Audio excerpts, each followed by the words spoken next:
Chapter 131. The boys stopped running at Derek's fort. They doubled over, gasping for breath. The rain fell in buckets, cooling their burning bodies. Matt and Derek held Chris, who was crying hysterically. The others gathered around them, lending their support. Jack rolled his eyes and stepped away with the gym bag. He sat against the wall of the fort, rain pouring down on him as he reloaded his clip. The danger wasn't over. Didn't they realize that? They had to get to Jeremy. Jack sighed, wishing Jeremy purged his memories entirely. He didn't feel the pain of the war anymore, or the effects of PTSD, but he still saw it in his mind. He guessed it was his punishment, but there wasn't time to grieve. If they didn't get their acts together... More people are going to die, you know, Jack said. He slapped a clip into the M4. We don't have time for this. Shut up, Dougan, Max snapped. Would you get a clue? We just lost our friend. Jack dropped the rifle, jumped up and got in Max's face. You idiot, he yelled, lightning reflecting in his fiery green eyes. Don't you get it? If McKee doesn't cut the shit, we're all going to die. Who died and made you king, Jack? Matt asked. Yeah, man, Ricardo echoed, balling up his fists. You're not so big anymore. Jack sneered. You think that makes a difference? He stepped into the middle of the trail, beckoning them. Come on, then. We can wait for the goddamn zombies while I stomp your asses all over the trails. Ricardo considered that an open invitation. So did Max. And this little squirt, who was smaller than Derek, really was Jack Dougan. He had it coming. They came from either side and tried to grab him. To Jack, they looked like they were moving in slow motion. Matt moved to join them, balling up his fists. Craig grabbed his arm. He shook his head and said, You can't. He's right. They're wrong. Matt angrily thought, That doesn't mean I have to like it. Jack ducked down and punched Ricardo in the testicles. Ricardo dropped, holding his crotch. He didn't know it was possible to be hit that hard by someone so small. It felt like Jack the Man belted him. Waves of pain rifled through his body. Jack pivoted on his heel and elbowed Max in the solar plexus. Max's thoughts were similar to his brother's as the wind rushed out of him. He fell to the ground next to Ricardo. Jack stormed over to Chris and shoved Derek out of the way. Derek thought, Jeez, throw me off the world, why don't you? Jack drew back his hand and swung, intending to slap Chris across the face. Chris grabbed his wrist as it came down and gripped it hard. He felt the strength in Jack's arm. Don't, Chris said. He stifled his emotions. You're right. I'm sorry. Jack nodded, his anger fading as his eyes teared.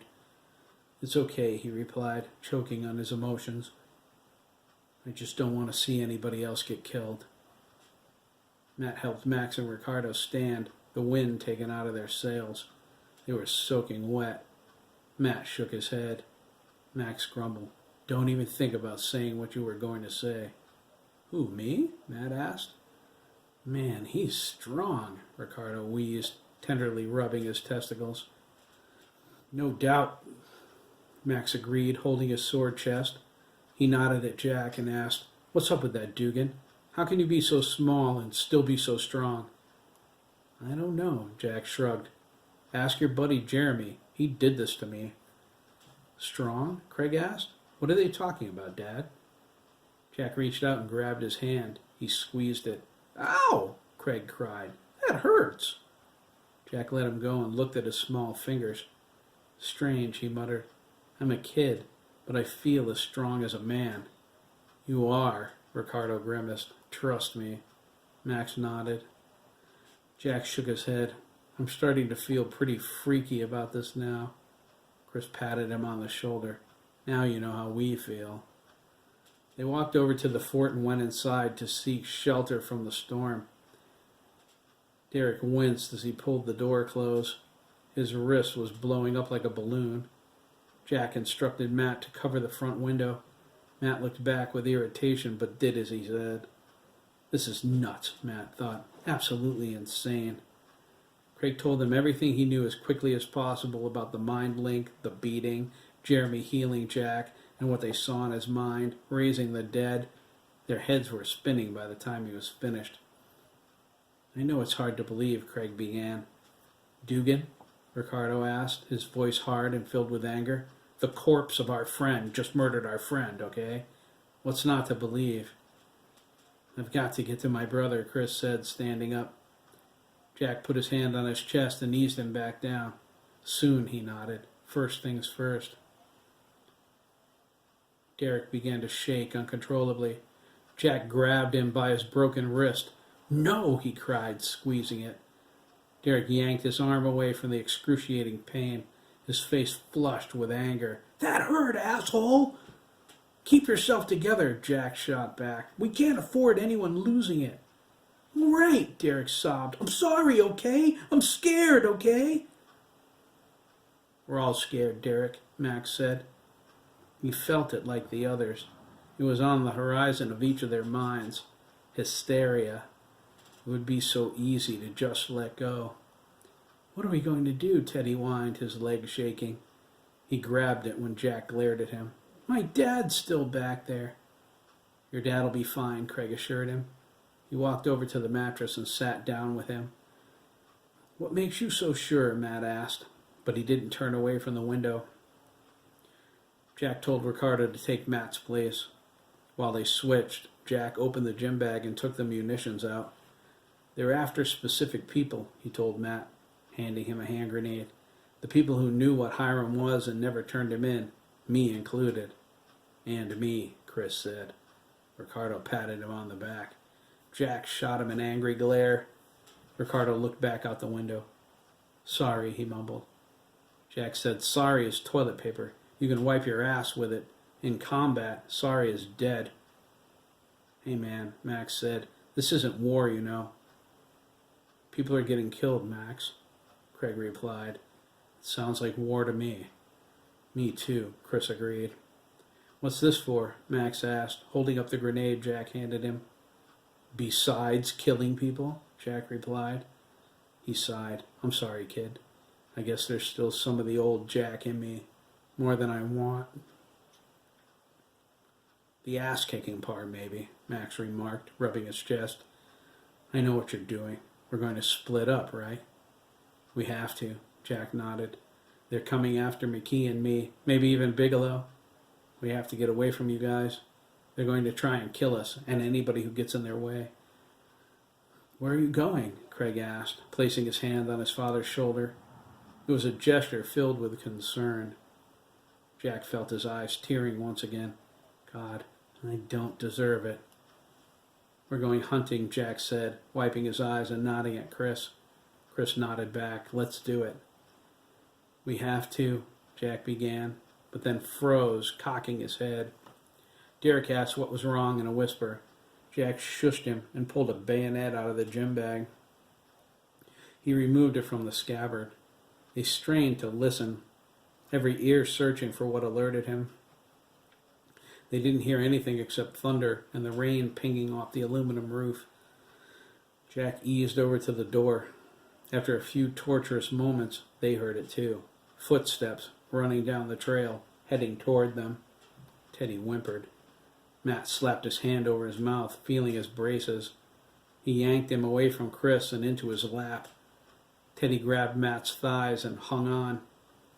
Chris hugged Derek as the sound grew. They were sure it was one set of feet, but the rhythm was uneven. Ricardo saw headless Bobby Jones stumbling along in his mind. He cringed and shook the image away.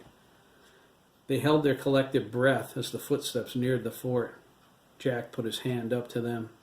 He waited for the exact moment and flung the door open. The runner slammed into it with a loud smack and a painful "Ow!" Jack was on top of him in a split second. He held the bayonet up to his left eye.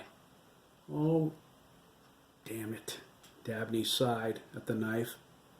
Dabney, the boys cried, rushing out of the fort and into the rain again. Jack recognized him as a Copeland, but judging by the other's reaction, he was a friendly. If that's possible for a Copeland, he thought. He got off him and helped him up. Dabney winced as he stood.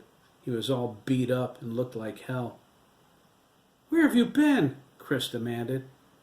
He threw his arms around him and held him, kissing his cheek. "Pleading the fifth my ass," Ricardo muttered. Dabney gripped Chris's shoulders, smiled weakly, and then his knees buckled.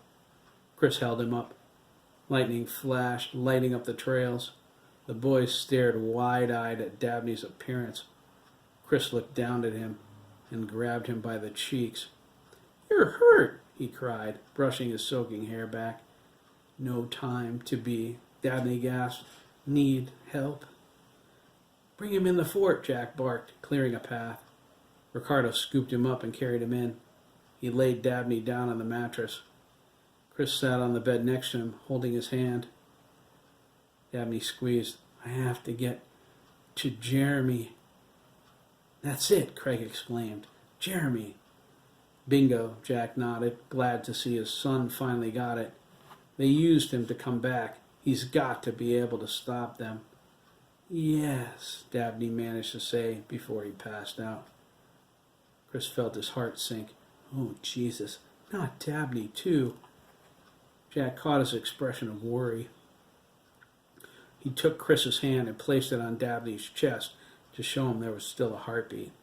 He tilted his head down by Dabney's mouth and nose. He asked Chris to do the same. He nodded weakly. He felt Dabney's breath. Jack turned to the others, gave grenades to the rest of the older kids, and quickly explained how they worked. There was a 3 to 5 second delay once the safety catch was sprung. There was no margin for error.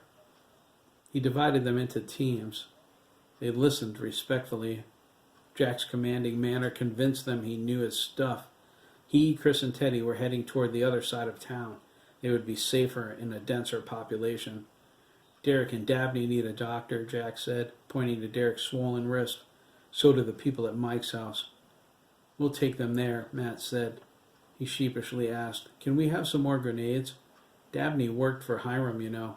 He might be a victim who never told, too." "Man," Ricardo said, "do you think?" "It would explain why he was so nasty all the time," Max said. Matt shook his head. "Dabney's always been like that, at least until recently." "He's our friend now," Chris said, "and he needs our help."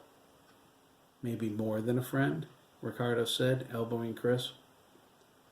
Chris bit his lower lip. He looked at Dabney. He whispered, "Way more." "How about those grenades?" Matt asked again.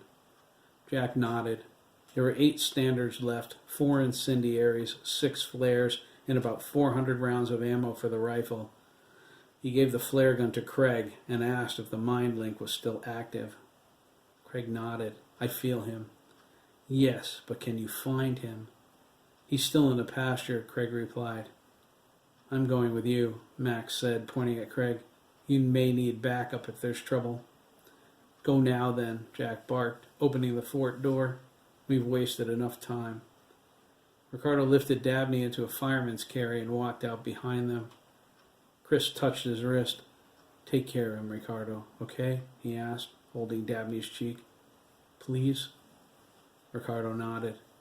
Chris brushed Dabney's hair out of his face. He kissed his forehead. "It's important to me that he's okay."